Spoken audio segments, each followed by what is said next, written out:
Drugs ಮಾರಾಟ, ಸಾಗಣೆ ಮತ್ತು ಸಂರಕ್ಷಣೆ ಚಟುವಟಿಕೆಯಲ್ಲಿ ತೊಡಗಿಕೊಂಡಿರುವ ದಾಂಡೇಲಿಯ ಡ್ರಗ್ ಪೆಡ್ಲರ್ನನ್ನ ಬಂಧನದಲ್ಲಿಡಲು ಪೊಲೀಸ್ ಮಹಾನಿರೀಕ್ಷಕರು ಪಶ್ಚಿಮ ವಲಯ ಮಂಗಳೂರು ಅವರು ಆದೇಶಿಸಿದ ಹಿನ್ನೆಲೆಯಲ್ಲಿ ಈ ಡ್ರಗ್ಸ್ ಪೆಡ್ಲರ್ ಅನ್ನ ಬಳ್ಳಾರಿಯ ಕೇಂದ್ರ ಕಾರಾಗೃಹಕ್ಕೆ ರವಾನಿಸಲಾಗಿದೆ.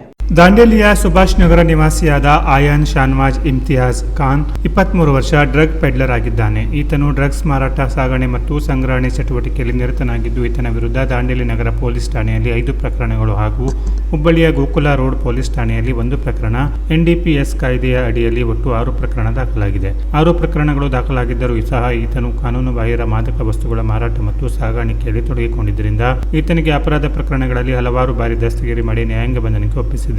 ಸುಧಾರಿಸಿಕೊಳ್ಳದೆ ಜಾಮೀನು ಷರತ್ತುಗಳನ್ನು ಉಲ್ಲಂಘಿಸಿ ಪದೇ ಪದೇ ಇಂತಹ ಕೃತ್ಯಗಳಲ್ಲಿ ಭಾಗಿಯಾಗುತ್ತಿದ್ದಾನೆ.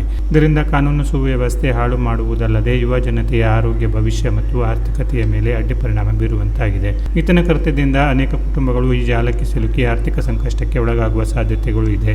ಹಾಗಾಗಿ ಈತನು ಕಾನೂನು ಬಾಹಿರ ಚಟುವಟಿಕೆಗಳಲ್ಲಿ ಭಾಗಿಯಾಗಿ ಅದನ್ನೇ ತನ್ನ ವೃತ್ತಿಯನ್ನಾಗಿಸಿಕೊಂಡು ನಿರಂತರವಾಗಿ ಮುಂದುವರಿಸಿಕೊಂಡು ಹೋಗುವ ಸಾಧ್ಯತೆಗಳು ಹೆಚ್ಚಿಗೆ ಕಂಡು ಬಂದಿದ್ದರಿಂದ ಈತನ ಅಕ್ರಮ ಚಟುವಟಿಕೆಗಳನ್ನು ನಿಯಂತ್ರಿಸಲು PIT NDPS 1988 ಉಪಕಲಂ 1 ಕಲಂ 3 ಅಡಿಯಲ್ಲಿ ಬಂಧನದಲ್ಲಿಡಲು ದಾಂಡೇಲಿ ನಗರದ DYSP ಹಾಗೂ CPI ಅವರ ಕೋರಿಕೆ ಅರ್ಜಿಯನ್ನು ಪೊಲೀಸ್ ಅಧೀಕ್ಷಕರ ಮುಖಾಂತರ ಪೊಲೀಸ್ ಮಹಾನಿರೀಕ್ಷಕರು ಪಶ್ಚಿಮ ವಲಯ ಮಂಗಳೂರು ಅವರಿಗೆ ವಿವರವಾದ ವರದಿಯನ್ನು ಸೂಕ್ತ ದಾಖಲಾತಿಗಳೊಂದಿಗೆ ನಿವೇದಿಸಿಕೊಳ್ಳಲಾಗಿತ್ತು.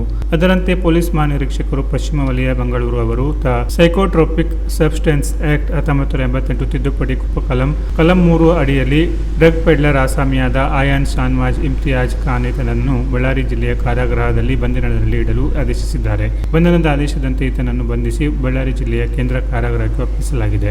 ಕಾಯ್ದೆಯು ಡ್ರಗ್ಸ್ ಮಾರಾಟ, ಸಾಗಣೆ ಮತ್ತು ಸಂಗ್ರಹಣೆ ಚಟುವಟಿಕೆಗಳಲ್ಲಿ ತೊಡಗಿಕೊಂಡವರನ್ನು ಸಮಾಜಕ್ಕೆ ಅಪಾಯಕಾರಿ ಎಂದು ಪರಿಗಣಿಸಿ ಅವರು ಮುಂದುವರೆದು ಅಪರಾಧ ಮಾಡದಂತೆ ಮುನ್ನೆಚ್ಚರಿಕಾ ಬಂಧನ ಮಾಡುವ ಕಾನೂನಾಗಿದೆ. ಉತ್ತರ ಕನ್ನಡ ಜಿಲ್ಲೆಯಲ್ಲಿ PIT NDPS ಕಾಯ್ದೆಯ ಮೂಲಕ ಡ್ರಗ್ಸ್ ಪೆಡ್ಲರ್ ಅನ್ನು ಬಂಧಿಸಿ ಕಾರಾಗೃಹಕ್ಕೆ ಕಳುಹಿಸಿದ ಮೊದಲ ಪ್ರಕರಣವಾಗಿರುತ್ತದೆ. ಇದು ಉತ್ತರ ಕನ್ನಡ ಜಿಲ್ಲೆಯನ್ನು ನಶೆ ಮುಕ್ತ ಜಿಲ್ಲೆಯನ್ನಾಗಿಸುವ ಭಾಗವಾಗಿರುತ್ತದೆ.